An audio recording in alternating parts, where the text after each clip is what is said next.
caminos que conducen al socialismo. Así es que, en primer lugar, muchas gracias por recibirme, muchas gracias por lo que están haciendo por el mundo libre y muchas gracias al secretario Bessent por la enorme tarea que ha llevado a cabo y que, digamos, nos permite tener una ruta para poder transitar tranquilos y hacer lo que los argentinos de bien necesitan, y que creo que va a ser un buen caso para mostrar al mundo que las ideas de la libertad funcionan y generan prosperidad. Muchísimas gracias. Thank you very much. Do we have a interpreter that wants to, you all either have that, has everyone understood? Because I think you made a very important, profound statement, actually. But we could have it interpreted if you want. Does anybody want it interpreted? Would you like that? Would you like it? Can the interpreter speak what, do we have somebody set up for that? You want? It's actually simultaneous, so if the President would like to repeat his statement, we can do it. No, that's okay, don't worry about it. We'll leave it that way. So, it's an honor to have you here. And I just want to tell you that your career has been an amazing one, and it's going to continue with the election. You're going to win the election. We're going to endorse you. I'm going to endorse you today, fully endorse you. And you know, people in Argentina like me. A lot of people like me. I'm even surprised myself. But we had a great week. We had a great weekend. We had a great period of time in the Middle East. It was very comprehensive. It went very rapidly, and I think it's going to lead to something that's going to be unrecognizable, certainly for the Middle East. What's taken place in the last few days, people can't believe it. I've never seen anything like it. I've never seen the love and the spirit.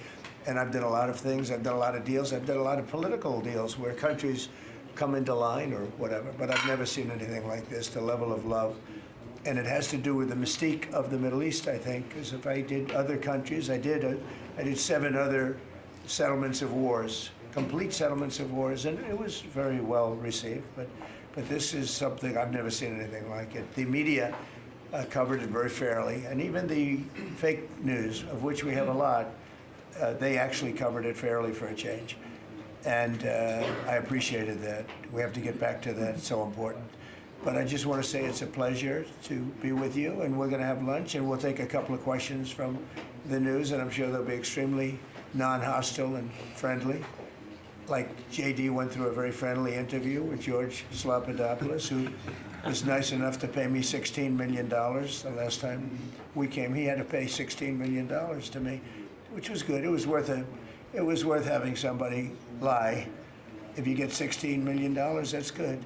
But JD had a very nasty person interviewing him, and we can't let that happen. Just as inappropriate to cut off a highly respected vice president of the United States mid-sentence. It was, I guess it's one way to win an argument. That was the only way he was going to win the argument. So it was pretty inappropriate, I want to tell you that. So thank you very much. Do you have something there? Yes. Oh, good, thank you. Sí. Quería darle. I'll get it.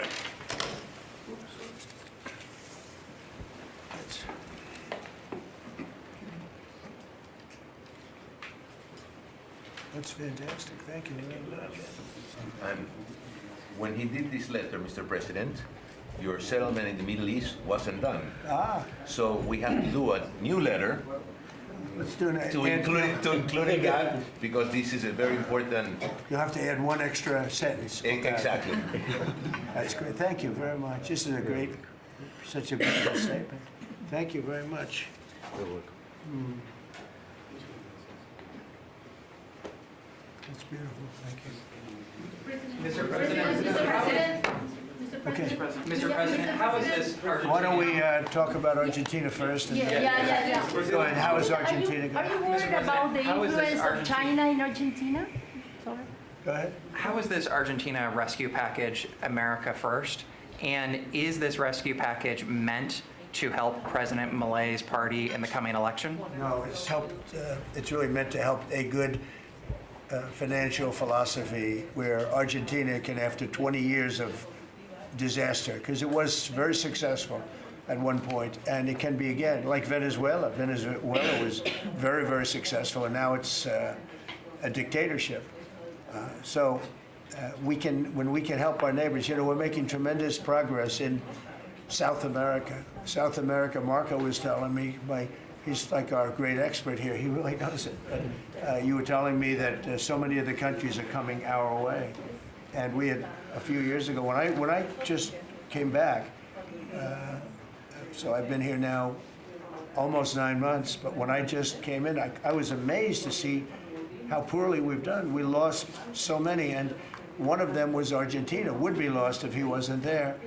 And I think he will be there because the people recognize he's done an amazing job. He took over a real mess. So did I take over a mess. I took over a mess by, you know, the Biden group. And Obama he started it, I'll tell you. Barack Hussein Obama started it. Could you give a couple of words on South America? You were telling me so well yesterday how well we're doing. Go ahead. Well, first of all, we have now 8 or 9, 10 countries, Argentina being foremost among them, that have aligned with the United States on issue after issue in international community events all over the world. They're, in fact, these great allies like Argentina, but I can go into others, Costa Rica, you know, I don't want to leave anybody out, El Salvador, you know, but I think one of the more promising developments is later this month, there'll be an election in Bolivia. After 25, 30 years of anti-American hostile government, both of the candidates running in that election and the runoff election want strong, better relations with the United States and another transformative opportunity there. But so I think this is important. This is our hemisphere. It's where we live. And having strong neighbors such as this. And great progress has been made, really. And we'll make more. Absolutely. Over the last 9 months. Really over the last 9 months. Yeah, please. Mr. President, from Argentina, Buenos Aires, do you imagine soon a free trade agreement with Argentina? Could it be possible soon? Yeah, it will be. Well, we're going to discuss some of it today, but no, we want to help Argentina, and we want to always help ourselves, but we want to help Argentina. And one of the ways we can do, they have great product. And we used to do a lot of trade, and then if you look at what the Democrats, well, they didn't know. They didn't know. Honestly, they didn't know what they were doing. But a lot of that trade disappeared, and they have great product. So we will be trading with Argentina, and it'll be helpful to them, and it's helpful. It's good for us also. Mr. President, was China trying to draw a wedge between the U.S. and Argentina by buying soybeans from Argentina and not U.S. farmers? I would say so. And China on the port fees. China they've likes to increased draw port fees on wedges. U.S. ships too. Yeah, sure. I mean, I guess that's natural. It's China, and it's natural, but it's not gonna mean anything in the end. Mr. President, Mr. President, from Argentina, should Argentina end the China swap and close the space base in Neuquén? I don't think you should be doing business much with. You can do some trade, but you certainly shouldn't be doing beyond that. Certainly shouldn't be doing anything having to do with the military with China. And if that's what's happening, I'd be very upset about that, yeah. And what about You the swap? understand that, Scott, right? Mr. President, You do understand. Mr. President, what about the swap? Because it's so important for Argentina, the swap. Go ahead. The central bank. The American assistance is not predicated on the swap with China being closed. Any reporting to that effect is incorrect. But you said, but you said that Argentina has to export China from your business or from your agenda, and the swap is so important for Argentina. No, I was referring more to ports, military bases, observation facilities that have been created in Argentina. Than the swap? More than the swap? More than the swap. Okay. Mr. President. He was referring to that. Yeah, behind you, please. Yes, President, for Argentina, what's the benefit for United States in helping this way Argentina? Just helping a great philosophy take over a great country. Argentina is one of the most beautiful countries that I've ever seen. And we want to see it succeed. Very simple. I mean, we don't have to do it. It's not going to make a big difference for our country, but it will in terms of South America. If Argentina does well, you're going to have others following, and a lot of others are following. You have countries in South America that 2 years ago would have never even been thought of to go as democracies or as just countries that want to do fair and balanced trading. And now I mean, you mentioned Bolivia, but there are numerous other countries that are coming our way. And Brazil, as you know, I had a very good conversation with the president. I met him at the United Nations, before I went up to speak, and then I found that I didn't have a speech because I had no teleprompter. They turned off my teleprompter purposely. They made it impossible for me. But I mean, you do not. But it didn't silence me. I spoke without, and it was a good speech. I mean, it was a good speech. But no, think of that. You go into the United Nations, I'm speaking in front of 158 leaders and the whole world. And I look at my teleprompter and it's dead. They killed my teleprompter. They wouldn't let the man that operated into the booth. Can you believe that? But you don't have any specific interest in economic terms for the state? I do have. No, I want to see it succeed. I think it's going to be great, and we will benefit also. But it's not that big a benefit because it's not that big a country, but it's a very important country, and it's a country that can be very successful. There are some countries that will never be successful. This is a country that has great potential if it has the right leadership, and you have the right leadership with this man right here. Okay? Mr. President, would you support dollarization? I would say that I'll leave that up to my my economic people, but I like the dollar. I'm very strong on the dollar. And anybody who wants to deal in dollars, they have an advantage over people that aren't. But for the most part, we're keeping it that way. I think if Biden would have, Biden, that group would have gotten elected, meaning Kamala, you wouldn't have the dollar as your currency anymore. You wouldn't have a world domination by the dollar if I didn't win this election. And now the domination, like BRICS. I told anybody wants to be in BRICS, that's fine, but we're going to put tariffs on your nation. Everybody dropped out. They're all dropping out of BRICS. BRICS was an attack on the dollar. And I said, you want to play that game, I'm going to put tariffs on all of your product coming into the U.S. They said, like I said, we're dropping out of BRICS. And BRICS is like, they don't even talk about it anymore. Scott, you want to add to that, please? We're very happy with the current currency arrangement. Mr. President, on Gaza. Your ABC fake news. Mr. President, on Gaza. Brian, please. First of all, I congratulations. don't take questions from ABC fake news. After what you did with Stephanopoulos to the Vice President of the United States, I don't take questions from ABC fake news. Brian, go ahead. Yes, sir. First of all, congratulations on achieving peace. You are indeed the peacemaker. On a lighter... Did you ever think I was going to be called a peacemaker? Actually, I did. I saw some of the actions you were... Go ahead. But on a lighter note, Alyssa Farah, she is one of the hosts on ABC's show The View. She said a while back, I'll quote, "If Trump gets the Israeli hostages out, I promise I will wear a MAGA hat for one day on this show and say thank you for doing it." Your response? Well, did she put the hat on? Well, she hasn't got the hat yet. Who is it? Which one? Alyssa Farah. Well, she used to work for me. So she used to work here. I'll tell you about Alyssa. She worked here. She gave me the most beautiful letter when, the administration, the time came up, the election was rigged, I left. She gave me the most beautiful letter you've ever seen. I was a great president. What a great job. Some of the letters have been quoted. This is Alyssa, who I never thought was very outstanding. I figured she would not make it. And she didn't have a big role here either. And then we had January 6th, and she left after that or before that, but she gave me the most beautiful letters. And then even months after she left, and while we weren't here any longer, she sent another letter, glowing letter, beautiful letter.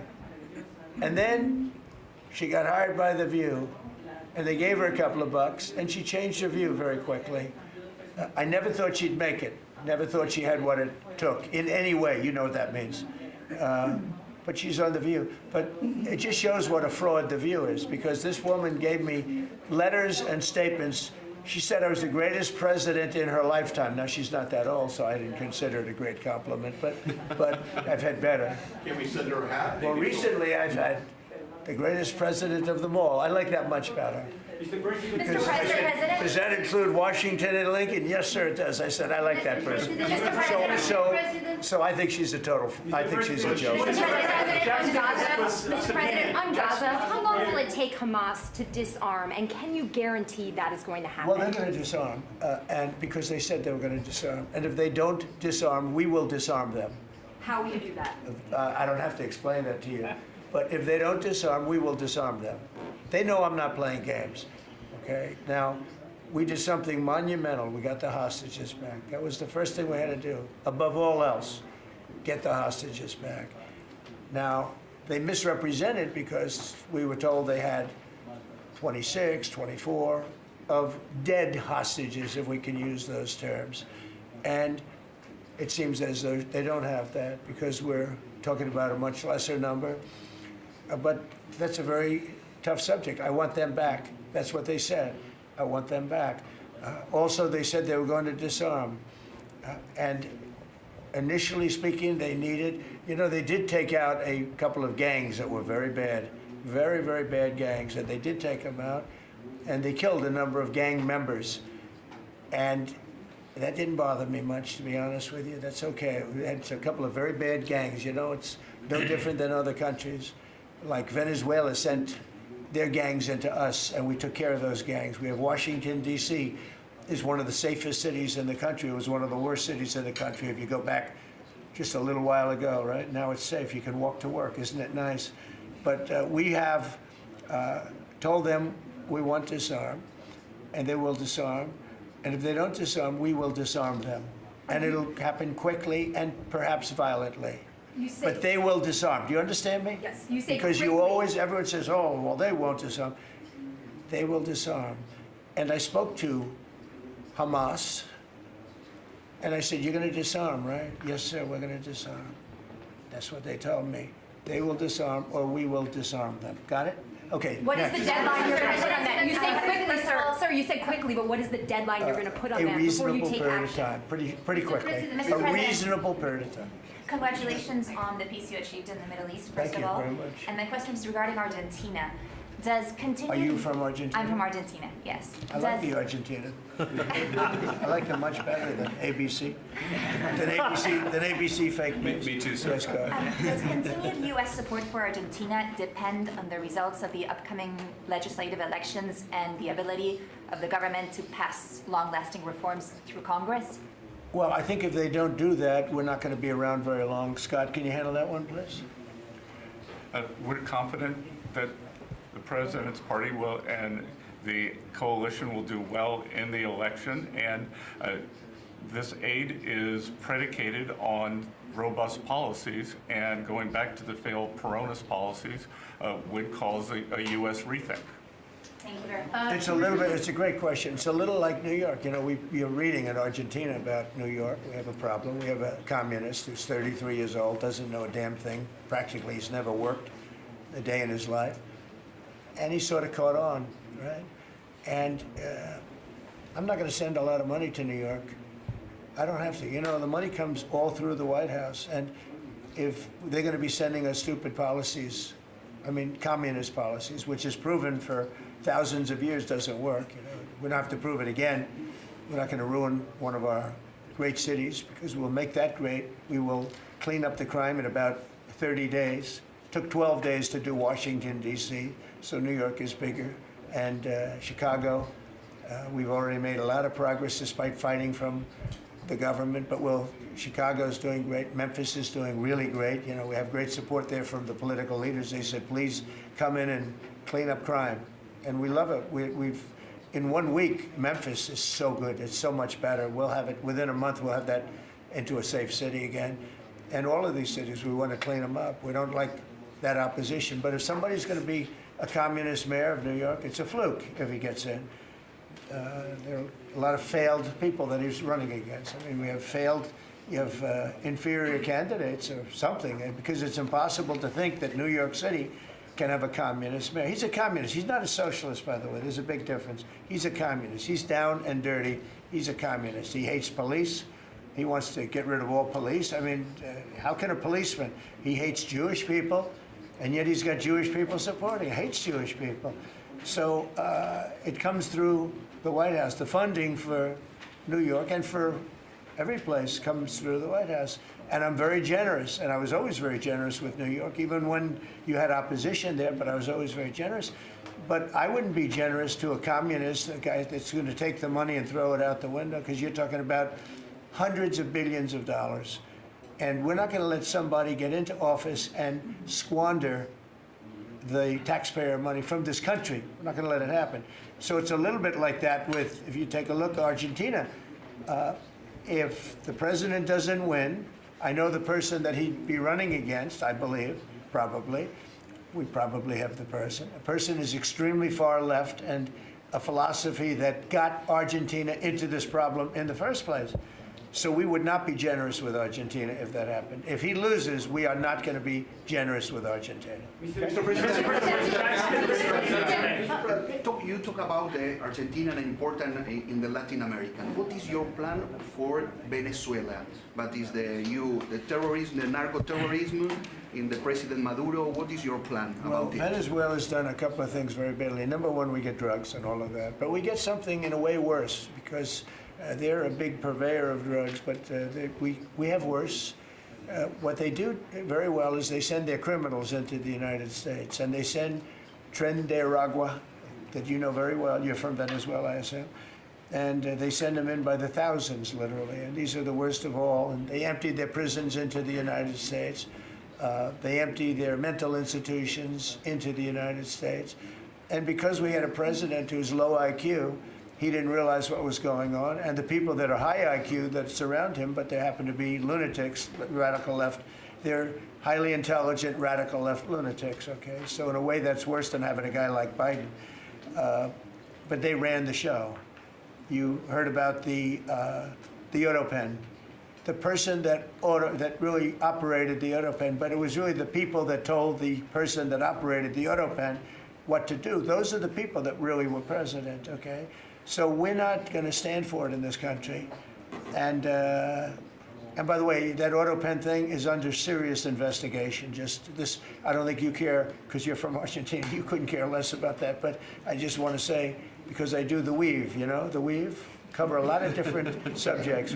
But the people that are involved in that Autopen scam, because he barely signed anything. I mean, this guy, I don't know how you can be president. He barely signed it. But the only thing we can find for sure is that he signed Hunter's pardon, his pardon. Hunter's pardon, I like that. That's a good combination. So we're going to work very much with the president. We think he's going to win. He should win.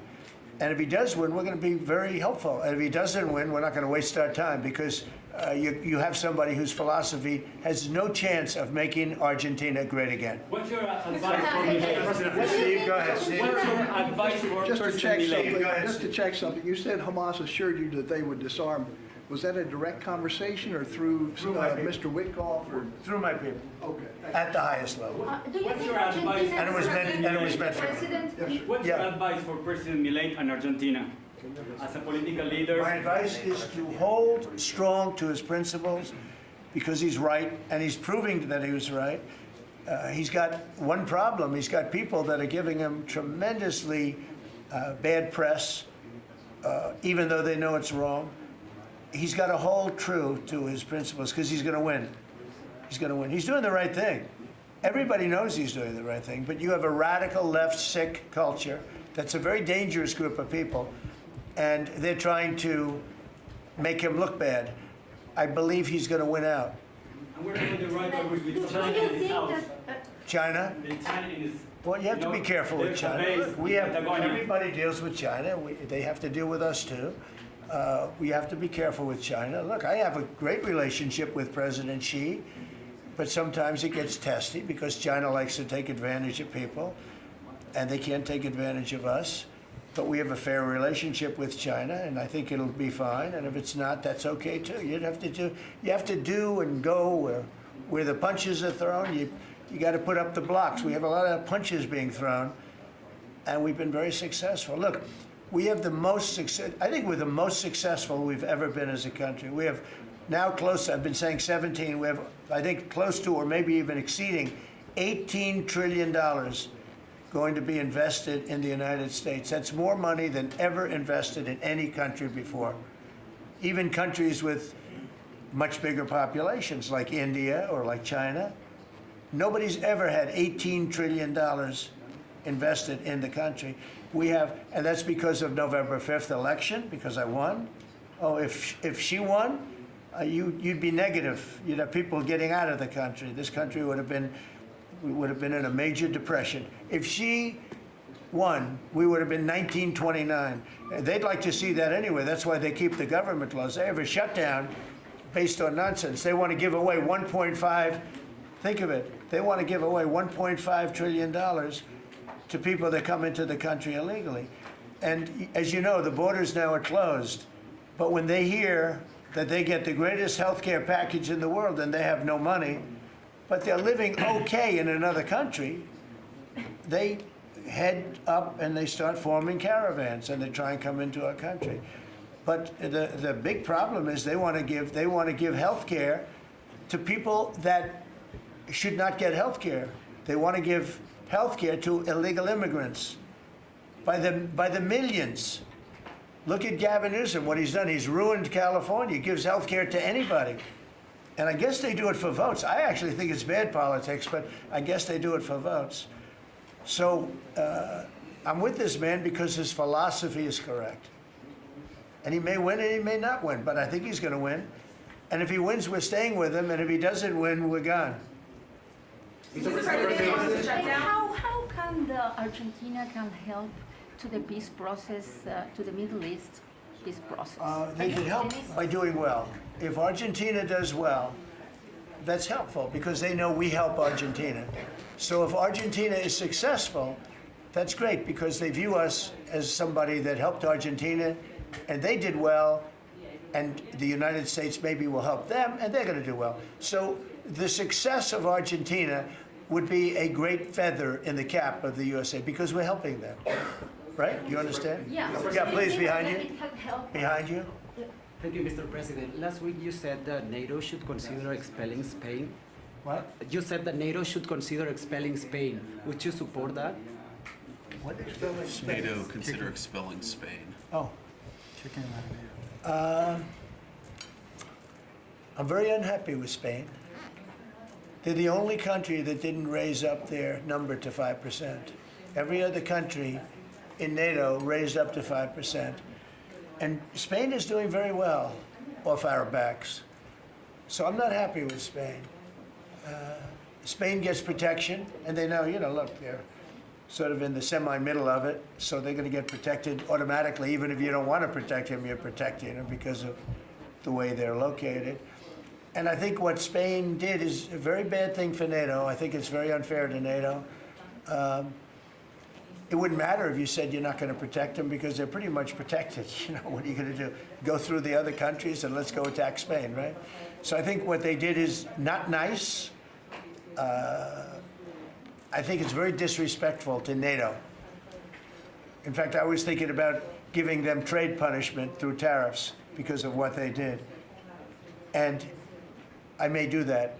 I think unbelievably disrespectful. Spain, the only one out of all the countries in NATO, the only one that said that is Spain. And I think that's, I think they should be punished for that. Yes. On the government shutdown, you have the money to pay the troops on October 15th? Okay. How is I actually have a man who is a very wealthy person, you'll know that when I tell you this, who called a donor, a great gentleman, and he said, if there's any money necessary, shortfall, for the paying of the troops, then I will pay it, meaning he will pay it. How about that? I said, look, we're not going to need it. We're going to take care of our troops. But this was a position that's being forced upon us by Democrats. And all they have to do is just sign a piece of paper saying we're going to keep it going the way it is. There's nothing. It's not like, it shouldn't even be an argument. They've signed it many times before. I don't want to bore you with the fact that Schumer said 100 times, you should never close up government. But Schumer's a weakened politician. I mean, he's going to finish his career as a failed politician. He's a failed politician. He's allowed the radical left to take over the Democrat Party. So if they write books about that, if they write books about him, they're going to have to say that his career ended by allowing the radical left to take over the party. I mean, I won an election in a landslide because people are not into the radical left, and the Democrat Party is. People didn't want to see men playing in women's sports. They didn't want to see transgender for everybody. They didn't want to see all of the different things that they do that's so crazy. Open borders. I mean, the biggest The worst thing that he did to us, it's not inflation, because we fixed inflation. Prices are way down. I don't know if you saw that gasoline went to 58 just now. Did you see what's going on with gasoline? We track that. No, $58 a barrel. Yeah, we track that. Nobody can believe it. I'm very proud of that. You know why? Because we're pumping like we've never pumped before. Because if you get the gas price down, everything else comes down. It's very simple. And he went away from my policies, and you had the greatest inflation. The last administration had the greatest inflation in the history of our country. And now, as you know, groceries are down. It's all down. But on the shutdown, are you settling in for is this going to be a long term? Are we looking months? It's up to them. All they have to do is just vote to extend. We don't need it. We're not saying we want money. We don't. All we need is a right to extend. They want a right to extend, but they want $1.5 trillion so they can give it away to illegal immigrants, the people that are invading your cities. And many of these people, for whatever reason, I mean, I understood this. I called it a long time ago. These countries are run by people I know, friends of mine. Like, I know this gentleman. I hope you haven't said, he probably did too. Why not? They send up their worst people. They send up people that are criminals. They send up people from jails. And at best, the best ones they send up are people that don't work very hard and that are on a social form of welfare. And they're sending those people into the United States. I don't blame them. I'm angry at them, but I don't blame them. But I'm really angry at Biden and Kamala and that group of lunatics for allowing it to happen, because it's the hardest thing. Now, you know, we're sending them out. It's incredible the job that Christie and Tom Homan and the whole group is doing.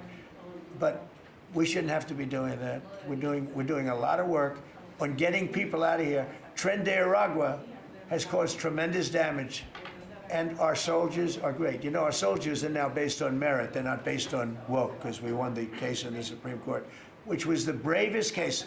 I have such respect for the Supreme Court because of what they did with merit, because our country was built on merit. Countries are destroyed on woke. You know, I made a statement, and I hated to make it because it sounded bad, but everything turns to you know what when it goes woke. You remember the term. I don't like to use it because you might have some children listening, but it turns bad. And no, we have the hottest country right now anywhere in the world. That's why he's here. That's why every other country wants to meet here too. But we only have so many hours in the day and days in the week. But we get the hottest country. Think of it. We were a dead country a year and a half ago. And now we have the hottest country anywhere in the world. It's pretty good. We did a good job. Okay, any other questions? Would you like to visit Argentina? Mr. President. Would you like to visit Argentina soon? There is an invitation for that. What does that mean? Do you like to visit Argentina soon? I do. I would love to. I'm just a little busy. I would love to. I'd love to go to Argentina. I'd like to be like Biden. I'd like to go to the beach. You know, my legs are not quite as thin as his.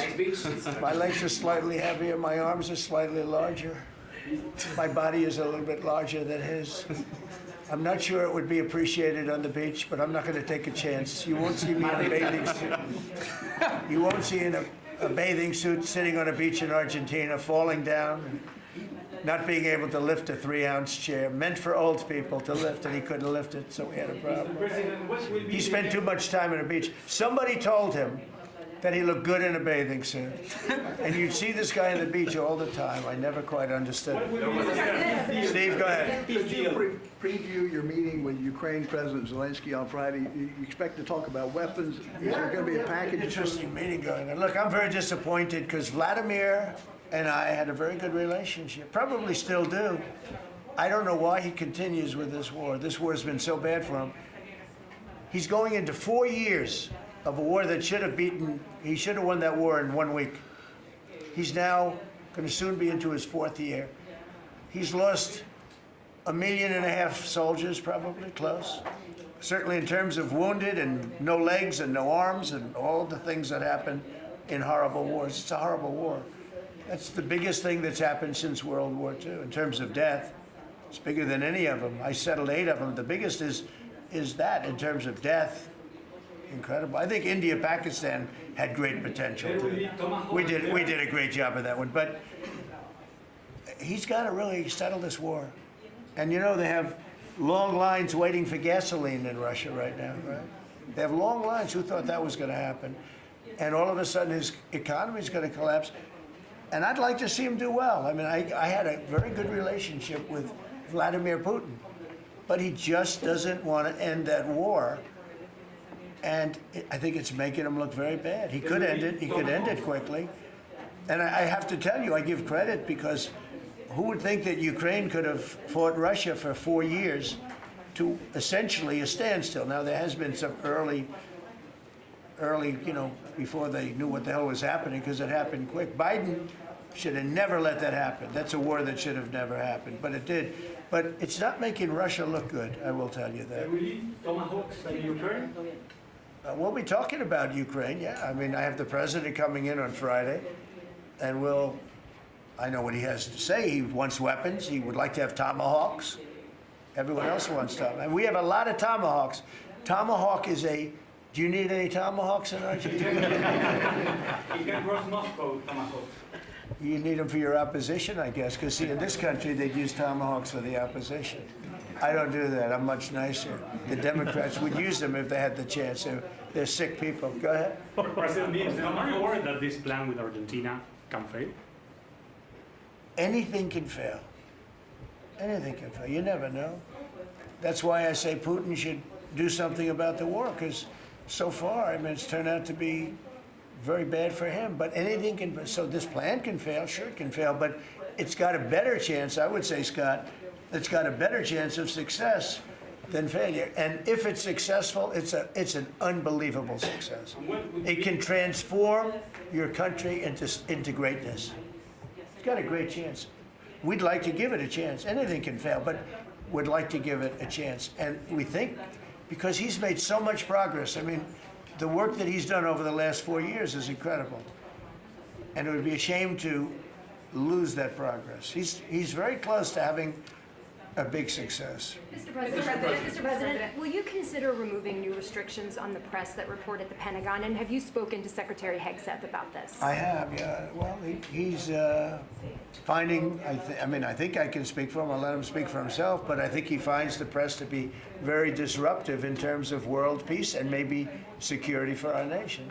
Press is very dishonest. Not you, but the press is very dishonest. Do you have something to say, Pete? Well, I very much appreciate the question, because it was interesting to watch. We had a chance to go along on the historic trip of Middle East peace, which our generation of veterans never dreamed would be possible. So you would think that the Pentagon press corps, of all press corps, would be front and center across the board on wanting to give credit to the president for forging this kind of peace, and instead what they want to talk about is a policy about them, which simply says maybe the policy should look like the White House or other military installations where you have to wear a badge that identifies that you're press, or you can't just roam anywhere you want. It used to be, Mr. President, the press could go anywhere, pretty much anywhere in the Pentagon, the most classified area in the world. Or also that if they sign on to the credentialing, they're not going to try to get soldiers to break the law by giving them classified information. So it's common sense stuff, Mr. President. We're trying to make sure national security is respected, and we're proud of the policy. You know, we have an option here. As you know, the press years ago moved into the White House. It used to be across the street. We could move them. You're lucky I'm president, because we could move them very easily across the street. They used to be there. They would have more room. We have a beautiful, nice... I would call Johnny, the head of FIFA, who's phenomenal, and I would say, let's move it to another location. And he would do that. He wouldn't love to do it, but he'd do it. Very easily he'd do it. And this is the right time to do it. If I thought Boston was doing something that was going to cause safety conditions for the World Cup, I could say the same thing for the Olympics, because we have events that are in different locations for the Olympics. It's based in LA. If I thought LA was not going to be prepared properly, I would move it to another location if I had to. On that one, I'd probably have to get a different kind of a permission, but we would do that. Gavin Newsom, he's got to get his act together, because had we not gone in at the beginning of my term, had we not gone in with a very strong, powerful force, they would have lost LA. Now, you already lost 25,000 houses to fires. You got a big scar right in the middle of the city. And that should have never happened because they should have had the water flowing in from the Pacific Northwest. All they had to do is open up the valves. He didn't want to do it. And he didn't want to do it, he says for environmental reasons. I don't believe that, but you know, for some reason he didn't want to do it. Lost 25,000. You had no water in the fire pumps. You had no water in the sprinkler systems in the ceilings. There were no houses. Normally the things would go in the, you might not have lost 2 houses. So if he doesn't play ball, we're going to have to be very tough with him. He's done a bad job. You know, just to finish off on that, so when we went in, we did a phenomenal job. We went in with great force, and that was the end of it. We put it out. We extinguished that fire, which was agitation, and it was a very dangerous position to be in. And we went in and did a great job. But the chief, said we could have never done this without President Trump and without the federal government coming in. Okay, that was it. He said that. Now, 2 or 3 weeks later, he said, oh, we could have done it, but he knows he couldn't. The city was going to be taken over if I didn't go in. And you have to remember that. Los Angeles was going to be taken over. And we have it where the chief said it, I believe, numerous times, but that was as it was happening. That was a rough one. That was nasty. And if we saw a situation like that, yeah, we'd be forced to make a move. Boston better clean up their act. That's all I can say. Go ahead. One more question. Mr. President. Yeah, please. Do you feel any urgency to end the shutdown in the next week, 2 weeks, or would you be fine if it stretches into November and then toward the holidays with folks not getting paid? Well, you know, shutdown, we've had many, many shutdowns, and this is a shutdown that shouldn't have happened. A group of people brilliantly decided to make it after the election. I said, thank you very much. In other words, give it to Trump instead of Biden. So it shouldn't happen. And likewise, debt ceiling shouldn't have. But the big, great big, beautiful bill solved the debt ceiling problem for Is there a point where you would reach out to all parties? Here's what's happening in the shutdown, though. Honestly, can I put it in plain words for you? And you're a smart guy, so you all understand, but a lot of people don't. The Democrats are getting killed on the shutdown because we're closing up programs that are Democrat programs that we were opposed to. So we're being able, and they're never going to come back in many cases. So we're being able to do things that we were unable to do before. So we're closing up programs that are Democrat programs that we wanted to close up or that we never wanted to happen, and now we're closing them up. And we're not going to let them come back. The Democrats are getting killed. And we're going to have a list of them on Friday, closing up some of the most egregious, socialist, semi-communist, probably not full communist, we're saving that for New York, but semi-communist programs, and we're closing them up. We're not closing up Republican programs because we think they work. So the Democrats are getting killed, but they're not telling the people about that. I say it, nobody, well, I haven't said it probably as bluntly as I just said it, but so we are closing up Democrat programs that we think, that we disagree with, and they're never going to open again. Thank you very much. Thank you, everybody. Thank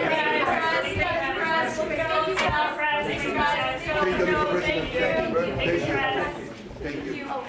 Thanks, guys. Right here. Let's go. Let's go.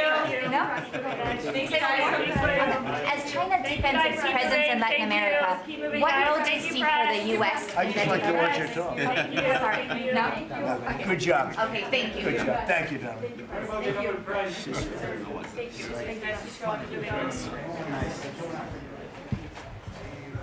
Thank you.